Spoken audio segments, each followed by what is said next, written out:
Welcome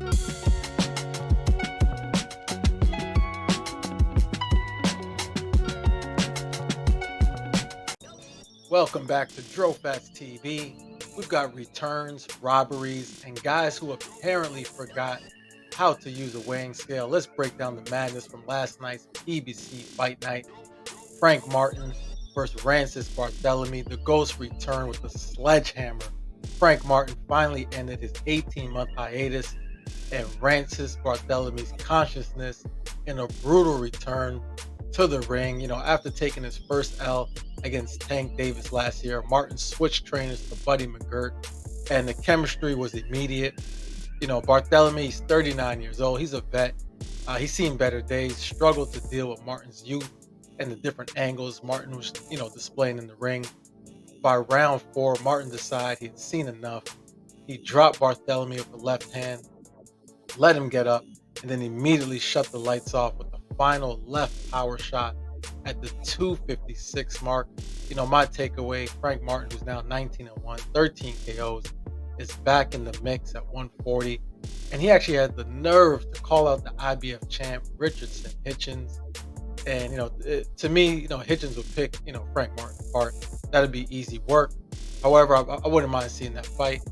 As for Rancis Barthélemy, it might be time to hang up the gloves, champ. Let's go to the middleweight division. We had Aries Landy Lara versus Johan Gonzalez. Old man Lara, he taught a lesson. And, he's 42 years old, the WBA middleweight champ. He's actually aging in reverse, man. He took on a late replacement, Johan Gonzalez. Gonzalez stepped in on Tuesday because Janabek, he tested positive for PEDs. But let's be honest, the middle rounds they were painfully dull. The crowd was booing. Gonzalez was just, he was happy to be there.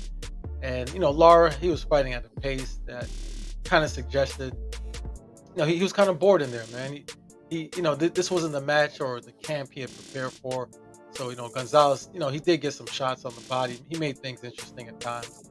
But Lara dropped Gonzalez in the first round with a straight left. In the 9th, we saw kind of like a comedy sketch involving like a head clash and a low blow.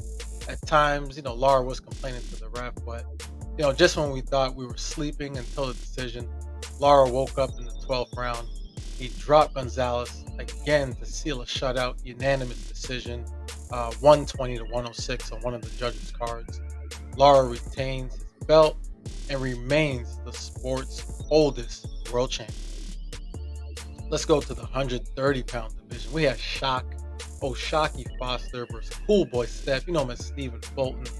The scale was the first opponent, for Cool Boy. The drama started Friday when Fulton missed weight by 2 pounds, forcing this WBC 130-pound title fight to become a lightweight bout for, the interim WBC belt, assuming William Zepeda is no longer the interim champ after losing to Shakur.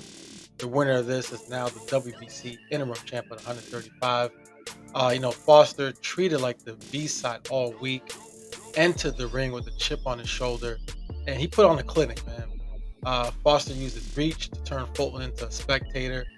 Fulton was completely unable to close the distance. Cool Boy, he was just so ineffective that, CompuBox credited him with landing 2 punches in the 7th round, man. 2 punches. I've never seen this version of Cool Boy. He missed weight. He looked out of shape, uncoordinated. He was lunging, just throwing haymakers. But the result, Foster, he battered and bloodied Fulton, who spent the 12th round pretty much just, running for his life. Foster took the unanimous decision. Scores as wide as 119-109. That's an ass for him. He won every round, man. Proving that discipline beats hype. Fulton is now stuck in no man's land between weight classes. Will he go back down to 130, or he can't make 130, or will he stay at lightweight at 135? And in addition to that, after Shakur fights Teo, will he give Foster an opportunity to fight him for the 130-pound lightweight championship? We'll see. And in the main event, we had Pitbull Cruz versus Lamont the Reaper Roach. Pitbull, man, leashed by the judges. In the main event, Lamont Roach Jr. moved up to 140 to challenge Pitbull Cruz. Roach came to box, Cruz came to brawl. The judges came to confuse everyone. Roach, despite being the smaller man and moving up, and when I mean smaller, he moved up from a lower weight class. Obviously, Pitbull Cruz is 4'8", so Roach is the bigger man. You know what I'm trying to say. I mean, he outboxed Cruz for large stretches, using movement and precision. Cruz, he did score a knockdown in the third. I don't think Roach's glove touched the canvas. I'm not too sure why the ref stopped it and gave him the 8 count. I would have liked to have seen what would have happened if, Pitbull got him up against the ropes after he got spun around like laundry. But we didn't get to see that. Unfortunately, the ref gave the 8 count. He didn't allow Pitbull to, you know, finish, what he started. Um, and he actually had a point deducted in the seventh for holding and hitting below the belt. I mean, Pitbull, because he's so short arms, doesn't have much of a jab. When he tries to work the body, I don't think he's doing it intentionally, but he's going to hit you below the belt at times. It was just a messy night all around. A lot of people are calling it a robbery, despite Roach, controlling the pace and Cruz struggling to, cut off the ring. The judges returned a majority draw, 113 twice. One judge even scored it 115, 111 for Cruz. And I can see why they did that. If we're going to talk about effective aggressiveness, to me, Cruz is going to win that in most of his fights. He's stepping to you every round. He's rarely on the back foot.